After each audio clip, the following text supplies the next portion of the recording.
Hello बच्चों, last class में हमने किया था उच्च स्तरीय प्रबंधकों के विभिन्न कार्य। उच्च स्तरीय प्रबंधकों में कौन कौन आता है? CEO, board of directors, general manager. अब ये लोग भी तो किसी ना किसी के ऊपर अपना हुक्म चलाते हैं। तो उच्च स्तरीय प्रबंधक किसके माध्यम से काम करते हैं? मध्य स्तरीय प्रबंधकों के। तो उच्च स्तरीय प्रबंधक और निम्न स्तरीय प्रबंधक। निम्न स्तरीय प्रबंधक कौन होते हैं? जो लेबर से काम करवाते हैं। और उच्च स्तरीय प्रबंधक कौन होते हैं? ये लास्ट क्लास में आप पढ़ चुके हो। तो इन दोनों के बीच वाले जो लोग हैं उनको हम क्या कहते हैं? मध्य स्तरीय प्रबंधक। वो पिरामिड के आकार का आपको बताया था, ध्यान होगा आपको। तो उच्च स्तरीय प्रबंधक और निम्न स्तरीय प्रबंधकों के मध्य जो लोग काम करते हैं या मध्य जो लोग होते हैं उन्हें हम क्या कहते हैं? मध्य स्तरीय प्रबंधक। तो इसमें कौन कौन आते हैं? हर एक मैंने आपको बताया भी था, विभागीय प्रबंधक, उप विभागीय प्रबंधक। जैसे कि एक फैक्ट्री है तो उस फैक्ट्री के अंदर जो कंपनी का मालिक होगा, उस फैक्ट्री का जो मालिक होगा, उसने अपना जनरल मैनेजर की अपॉइंटमेंट कर रखी है कि भैया वो ज़रूरी नहीं कि मालिक खुद ही काम करवा सके, तो वो एक मैनेजर की नियुक्ति करता है जो पूरी फैक्ट्री को चलाएगा। तो वो तो क्या कहलाएगा? उच्च स्तरीय प्रबंधक। और वो उच्च स्तरीय प्रबंधक मालिक के प्रति जवाबदेह होता है। मतलब मालिक को सारी की सारी इन्फॉर्मेशन देगा कि हाँ जी फैक्ट्री में आज ये काम हुआ, फैक्ट्री में आज ये काम हुआ। अब उस उच्च स्तरीय प्रबंधक के अंडर में 4 लोग हैं। उस उच्च स्तरीय प्रबंधक यानी कि जो हेड ऑफ द मतलब हेड मैनेजर है, जनरल मैनेजर है, मालिक के अंडर में तो है लेकिन है तो वो हेड मैनेजर। उस हेड मैनेजर के अंडर में अब 4 लोग हैं। एक परचेज का काम करने वाला, एक सारा का सारा सेल को संभालने वाला, एक सारा का सारा प्रोडक्शन को संभालने वाला और एक सारा का सारा मार्केटिंग को संभालने वाला। मार्केटिंग मतलब खरीदने बेचने का काम सारा का सारा वो करेगा, मतलब बेचने का काम वो करेगा। तो purchase manager, sale manager, production manager और फाइनेंस मैनेजर, ये चारों के चारों जो लोग हैं ये क्या कहलाएंगे? अपने अपने विभाग हैं इनके।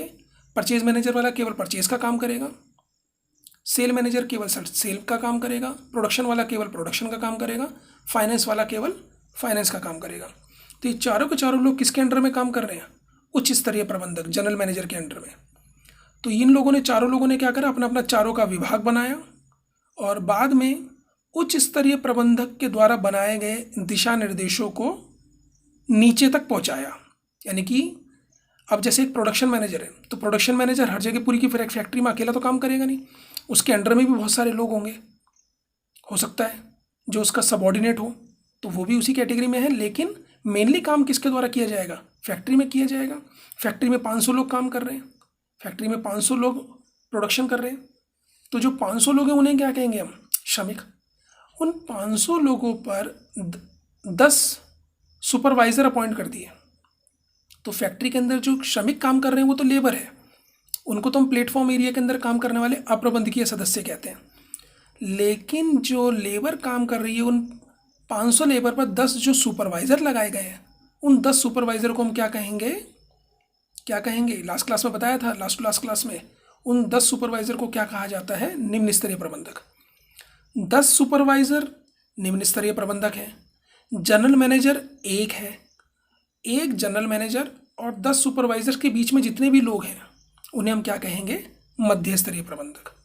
और मध्य स्तरीय प्रबंधक का मैंने अभी आपको एग्जांपल बताया, purchase manager, production manager, sale manager, finance manager. तो जो लेबर काम कर रही थी उस लेबर के ऊपर 10 सुपरवाइज़र काम कर रहे थे।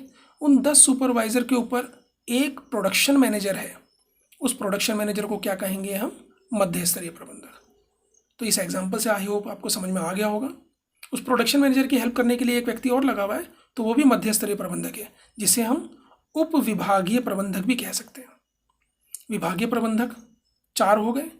विभाग मतलब जिसका एक प्रोडक्शन का विभाग, सेल का विभाग, फाइनेंस का विभाग, परचेज का विभाग। तो विभाग मतलब एक डिपार्टमेंट बना हुआ है। तो डिपार्टमेंटल मैनेजर या सब डिपार्टमेंटल मैनेजर, ये सारे के सारे क्या कौन होते हैं? मध्य स्तरीय प्रबंधक। तो इनके मुख्य कार्य क्या हैं? तो अगर आपको टॉपिक समझ में आ गया तो कार्य भी आप आराम से कर पाओगे। तो क्या किया जा रहा है? ये नीतियों की व्याख्या करते हैं। जैसे नीति और गोल किसने बनाए थे? नीति और उद्देश्य किसने बनाए थे? कंपनी के उच्च स्तरीय प्रबंधकों ने। और उनके द्वारा बनाई गई नीतियों की व्याख्या कौन करेगा? मध्य स्तरीय प्रबंधक। मतलब नीतियों की व्याख्या करना, जैसे मार्केटिंग मैनेजर को उच्च स्तरीय प्रबंधकों द्वारा नीति बताई गई बिक्री की नीति के बारे में बताता है कि उधार बिक्री नहीं करनी है।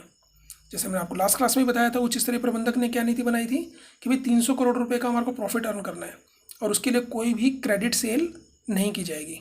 खाली जो माल बेचना है वो कैसे बेचा जाएगा, खाली कैश सेल। जो भी माल बेचना है वो केवल कैश में बेचेंगे, ठीक है, और इंडिया में ही बेचना है। तो ये 2 नीतियाँ बनी थी कि एक तो इंडिया में बेचो और कोई भी उधार बिक्री नहीं करनी। तो इन दोनों नीतियों के बारे में उच्च स्तरीय प्रबंधक आके खुद थोड़ी ना बताएगा, तो वो क्या कहेगा, मतलब वो कौन करेगा काम, मध्य स्तरीय प्रबंधक। तो मध्य स्तरीय प्रबंधक क्या करता है, उच्च स्तरीय प्रबंधकों द्वारा बताई गई बिक्री की नीति के बारे में सभी लोगों को बताएगा। दूसरा, अपने अपने विभाग का ढांचा तैयार करते हैं। जैसे सेल मैनेजर है, भाई 4 विभाग हो गए ना, सेल का अलग विभाग है, परचेज का अलग विभाग है, प्रोडक्शन का अलग विभाग है, ठीक है। तो प्रोडक्शन का जैसे मैंने आपको एग्जांपल बताया था पहले, सेल का तो अब बताऊंगा ही, प्रोडक्शन का आपको एग्जांपल बताया था कि प्रोडक्शन डिपार्टमेंट में एक उसके साथ में हेल्प करने के लिए, लेकिन उसके अंडर में 500 लोग जो काम कर रहे हैं, वो 500 लोग कौन काम करवाएगा उनसे, 10 सुपरवाइज़र। तो 10 की जगह 12 सुपरवाइज़र भी हो सकते हैं, 10 की जगह 100 सुपरवाइज़र भी हो सकते हैं, 10 की जगह 8 सुपरवाइज़र भी हो सकते हैं।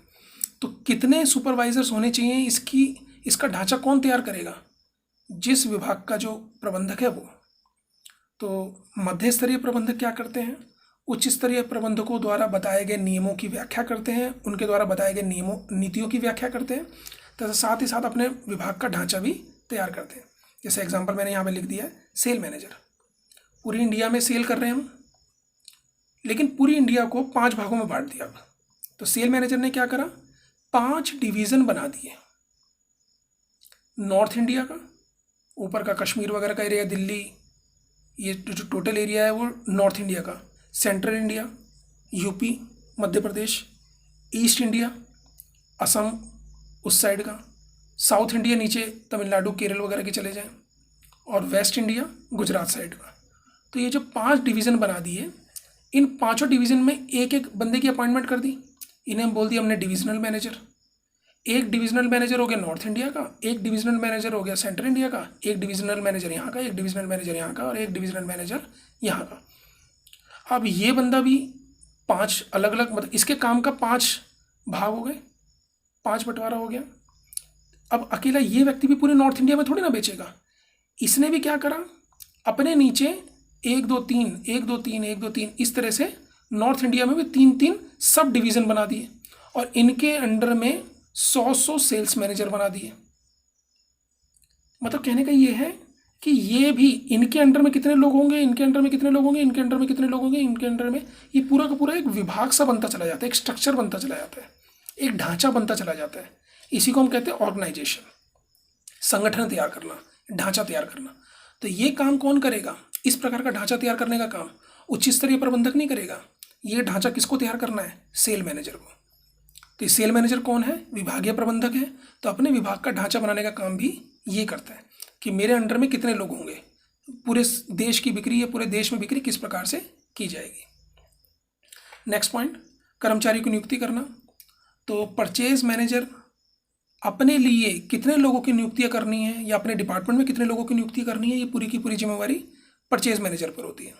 सेल मैनेजर, जैसे यहाँ पे आप देख ही रहे हो, डिविजनल मैनेजर, इन लोगों की नियुक्ति करना, इन लोगों की नियुक्ति करना, ये जो लोग नीचे नज़र आ रहे हैं, और इनके अंडर में भी जो 100 लोग थे, एक के अंडर में भी 100 लोग थे, ठीक है, और उनके अंडर में भी हो सकता है 5 लोग और हों।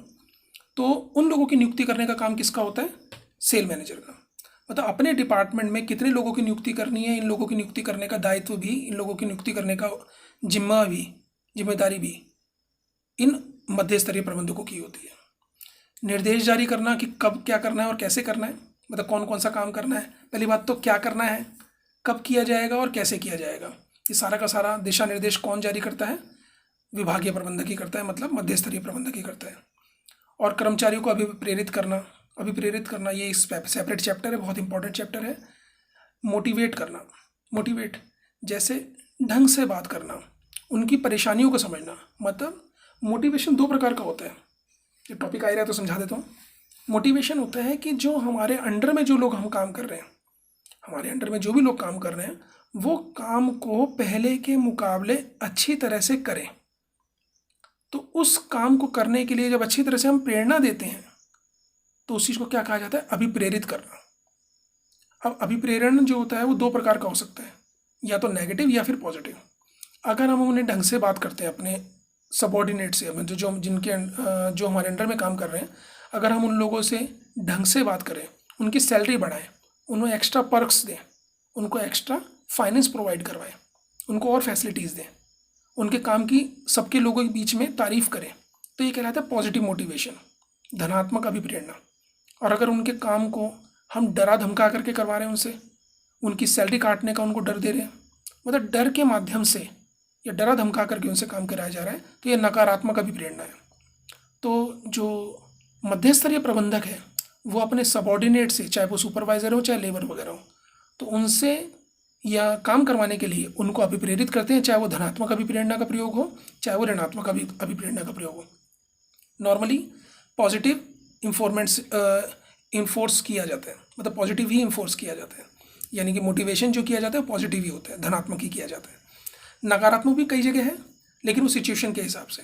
तो आजकल की जो स्ट्रेटजी है उसमें धनात्मक अभिप्रेरणा के माध्यम से एक मध्य स्तरीय प्रबंधक कर्मचारियों को अभिप्रेरित करता है। उनकी सैलरी बढ़ा दी जाती है, 10,000 रुपये सैलरी है, उनको बोला जाएगा कि आप जितना माल बेचोगे या जितना माल बनाओगे आपको 10% का इसके ऊपर कमीशन भी दिया जाएगा।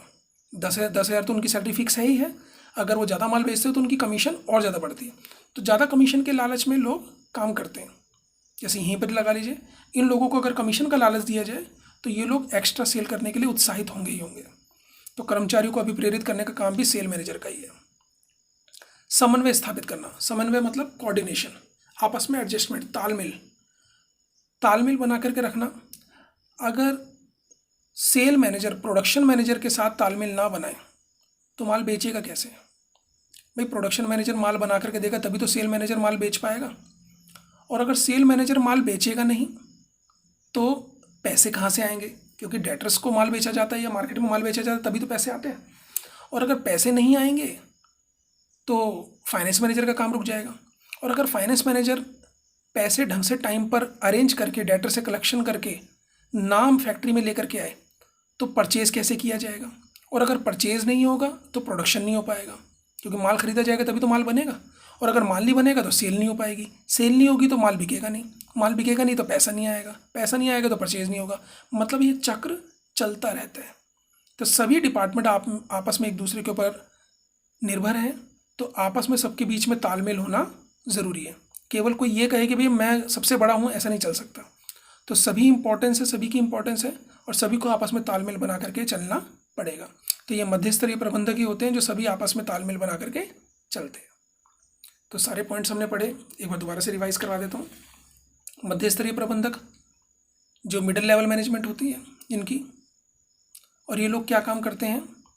ये जो उच्च स्तरीय प्रबंधकों ने जो भी नीतियाँ बनाई हैं उनको नीचे तक लेकर के जाते हैं, सबको समझाते हैं, अपने अपने विभाग का ढांचा बनाते हैं कि हमारे विभाग में इतने लोग काम करेंगे, और इन्हीं लोगों की नियुक्तियाँ भी करते हैं ये, और इन्हीं लोगों को निर्देश भी जारी करते हैं, तथा इन्हीं लोगों को अभिप्रेरित भी करते हैं कि भैया आप ये काम करो, इस तरह से करोगे तो ज़्यादा अच्छा लाभ मिलेगा, और सभी डिपार्टमेंट के साथ अपना समन्वय स्थापित करते हैं। चलिए नेक्स्ट क्लास में निम्न स्तरीय प्रबंधकों के कार्य पढ़ेंगे हम।